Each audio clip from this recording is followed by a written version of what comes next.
आतंकी संगठन लश्कर-ए-तैयबा के डिप्टी चीफ सैफुल्लाह कसूरी ने खुले मंच से पाकिस्तान सरकार को ही चेतावनी दे दी है। कसूरी ने कहा है कि जो भी इजराइल को कबूल करेगा वो तबाह हो जाएगा। ये बयान ऐसे वक्त पर आया है जब अमेरिका के राष्ट्रपति डोनाल्ड ट्रंप लगातार मुस्लिम देशों खासकर पाकिस्तान को अब्राहम एकॉर्ड्स में शामिल होने को कह रहे हैं। इसके तहत पाकिस्तान को इजराइल के साथ रिश्ते सामान्य करने होंगे। इन्हीं सब के बीच आतंकी संगठन की तरफ से खुली धमकी सामने आने लगी है। ये वही लश्कर-ए-तैयबा है जिसे भारत, पाकिस्तान समेत दुनिया के कई देशों और अंतर्राष्ट्रीय संगठनों ने प्रतिबंधित आतंकवादी संगठन घोषित किया है। सुबोध कुमार और अरविंद ओझा की रिपोर्ट के मुताबिक लश्कर डिप्टी चीफ सैफुल्लाह कसूरी ने ईद उल अजहा यानी कि बकरीद के दिन एक सभा को संबोधित करते हुए कई भड़काऊ बातें कहीं। कसूरी ने कहा कि दुनिया की कोई ताकत मुस्लिम देशों को इजराइल को मान्यता देने पर मजबूर नहीं कर सकती।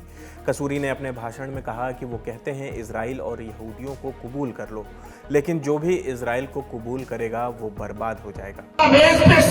करते हैं तुम भी इस्राइल के यहूदियों को कबूल कर लो, हालांकि ऐसा नहीं हो सकता। जो ऐसा करेगा वो हुक्मरान हो, वो बादशाह हो, वो जो भी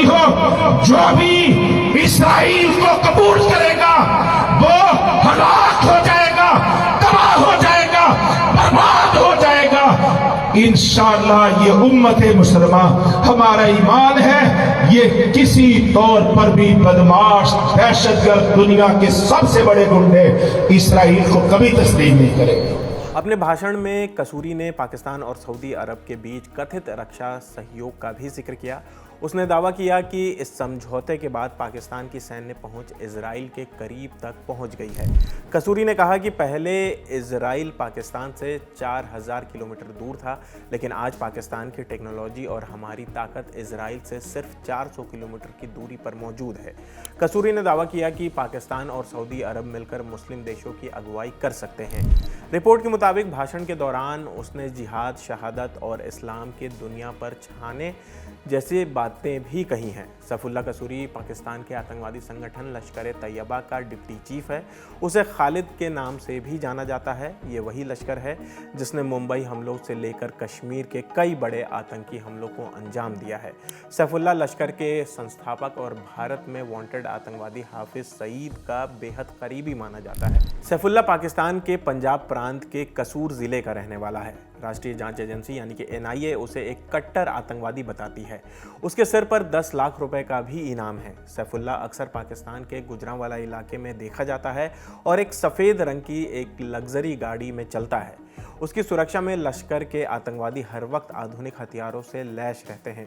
ये पहली बार नहीं है जब लश्कर-ए-तैयबा से जुड़े किसी चेहरे ने इजराइल को लेकर इस तरह का बयान दिया हो, लेकिन इस बार मामला इसलिए ज़्यादा संवेदनशील माना जा रहा है क्योंकि अमेरिका की तरफ से पाकिस्तान को अब्राहम एकॉर्ड में शामिल करने की चर्चा तेज़ है। अब्राहम एकॉर्ड वो समझौता है जिसके तहत कुछ अरब देशों ने इजराइल के साथ अपने रिश्ते सामान्य किए थे। अमेरिका लंबे समय से चाहता है कि और मुस्लिम देश भी इस पहल में शामिल हो। ऐसे में सैफुल्लाह कसूरी का ये बयान सिर्फ इजराइल विरोध तक सीमित नहीं माना जा रहा, बल्कि इसे पाकिस्तान सरकार और वहां की सत्ता पर दबाव बनाने की कोशिश के तौर पर भी देखा जा रहा है। सबसे बड़ा सवाल यही है कि क्या पाकिस्तान की सरकार इजराइल को लेकर किसी नई दिशा में सोच रही है, और अगर ऐसा हुआ तो क्या कट्टरपंथी और आतंकी संगठन उसके खिलाफ खुलकर खड़े होंगे। फिलहाल कसूरी के बयान ने पाकिस्तान के भीतर एक नई बहस जरूर छेड़ दी है। तो फिलहाल इस खबर में इतना ही। आपकी इस खबर पर क्या राय है हमें कमेंट करके ज़रूर बताएं। मेरा नाम आसिफ असरार है। देश और दुनिया की तमाम खबरों के लिए देखते रहिए दी ललन टॉप। शुक्रिया।